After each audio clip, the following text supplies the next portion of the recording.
le silence dans les jeux de rôle. C'est de ça qu'on va parler. Mais je vais devoir dire des mots. Peut-être.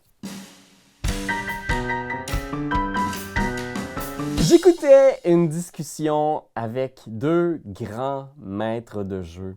Vous les connaissez sûrement, Matthew Mercer et Brennan Lee Mulligan, qui sont respectivement, en fait, maîtres de jeu pour Dimension 20 et pour Critical Role.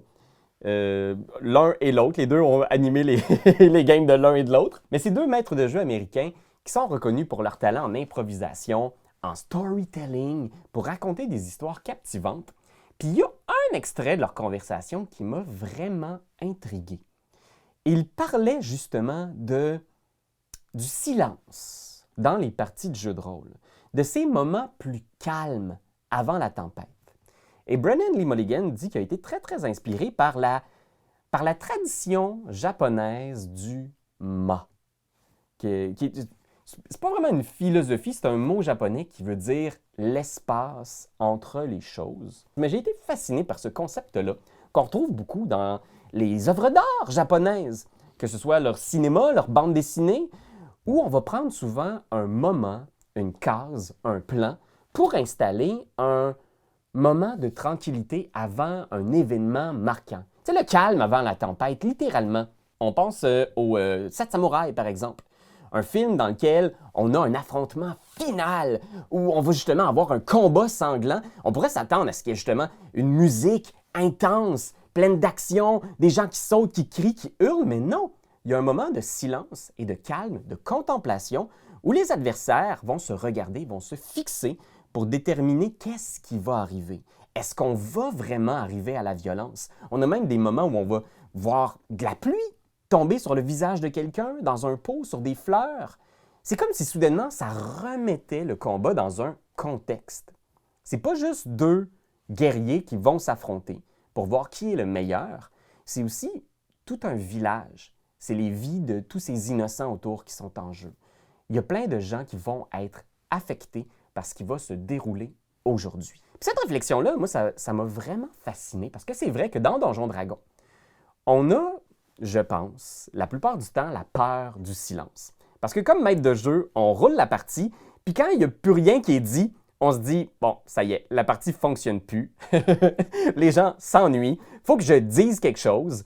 Les joueurs se regardent, ils réfléchissent, ils pensent dans leur tête, puis soudainement, comme maître de jeu, on sent rapidement le besoin de faire « Fac, qu'est-ce que vous faites? » Ou « Alors, il se passe ça. » Ou « Alors finalement, la personne arrive et elle dit quelque chose. » On veut remplir ce vide avec des mots, avec des descriptions, avec des événements.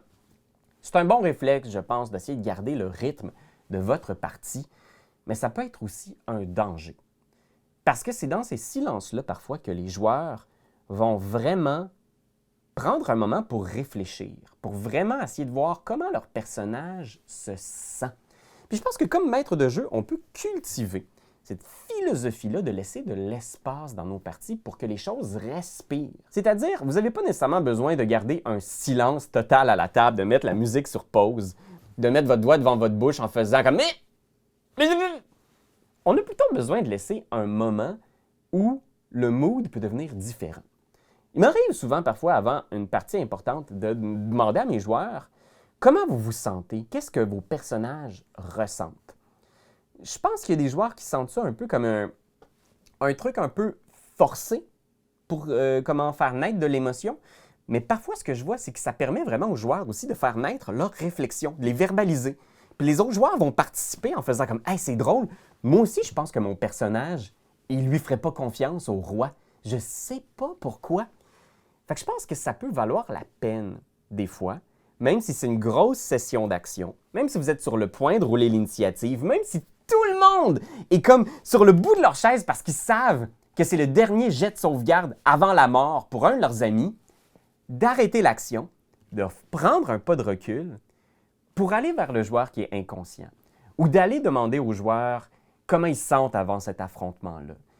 C'est comme si ça venait donner soudainement une épaisseur à d'autres éléments qu'uniquement les éléments mécaniques de « Ah, je vais lancer boule de feu, ils sont dans un tas, c'est parfait ».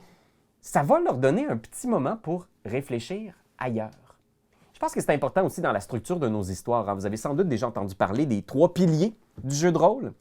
Social, exploration, combat. Mais je pense qu'il y a plusieurs piliers du jeu de rôle, hein. Puis c'est important de les alterner.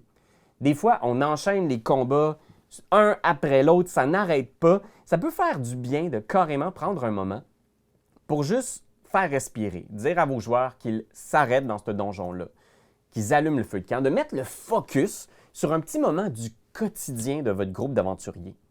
Est-ce qu'ils viennent de sortir de la pluie? Est-ce qu'ils viennent de se battre dans un donjon qui était rempli de vin? Est-ce qu'ils viennent de sortir d'un piège qui les a roussis, puis leurs vêtements sont presque carbonisés? Prenez un moment pour parler des conséquences de ce combat-là. Comment ils se sentent? C'est quoi l'état de leur corps, de leurs vêtements? Est-ce qu'ils ont faim? Où ils en sont, les rations? Moi, les rations, je les compte pas tout le temps, mais il arrive fréquemment que quand ils sont au milieu de la nature sauvage, puis qu'on vient de sortir d'un gros combat épique, que je prends un moment pour faire « ouf ». Avant de repartir à l'exploration, puis de nous remettre en route, ça a été quoi les conséquences de ce combat-là? Il y a encore la grosse carcasse d'un tyrannosaure zombie là, qui pourrit à côté de vous. Ça vous enlève le goût de manger, pourtant vous avez faim. C'est quoi l'état de vos rations? Où est-ce qu'il en est, là? Tu sais, soudainement, c'est comme « ah oui, c'est vrai, OK, il faut manger. Est-ce qu'on va chasser? Il me reste de quoi dans mon sac? » Soudainement, ça vient créer une scène qui va mettre en contexte l'affrontement qui vient d'avoir lieu ou qui va avoir lieu. Le classique, c'est, vous le savez que vos joueurs vont affronter un boss. C'est quoi, de quoi a l'air la dernière soirée avant cet affrontement-là, avant la guerre? Est-ce qu'il y a un party? Est-ce qu'il y a des adieux? Est-ce que les gens vont s'écrire des lettres? Ces petits moments-là, c'est les premiers moments qu'on coupe quand on fait une partie parce qu'on est comme, on n'a pas beaucoup de temps ce soir, c'est un gros combat, là. Fait que les 4 heures, on va les prendre pour la bataille, du début à la fin. Je vous jure, vous avez pas idée à quel point ça peut donner une épaisseur au combat, des enjeux à ce qui va se dérouler. Si vous prenez un moment, là, ça n'a pas besoin d'être 1 heure de roleplay, mais 20 minutes pour faire avant l'affrontement de demain. Est-ce qu'il y a des gens qui veulent faire quelque chose? Comment vous vous sentez? Est-ce qu'il y en a qui seront capables de dormir avant cette bataille-là?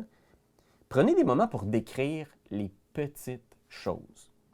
Parce que c'est là que les choses font du sens. Puis même dans les games les plus épaisses, là, je le sais, moi, mes amis, vous le savez, mon groupe maison est parfois un peu cabotin, mais même eux, ils vont trouver du temps pour les parties avec les familles d'hommes lézards qui vont rejoindre le combat. Ils vont trouver du temps pour avoir de longues conversations dans des tavernes avec un magicien qui se révèle être un orbophile.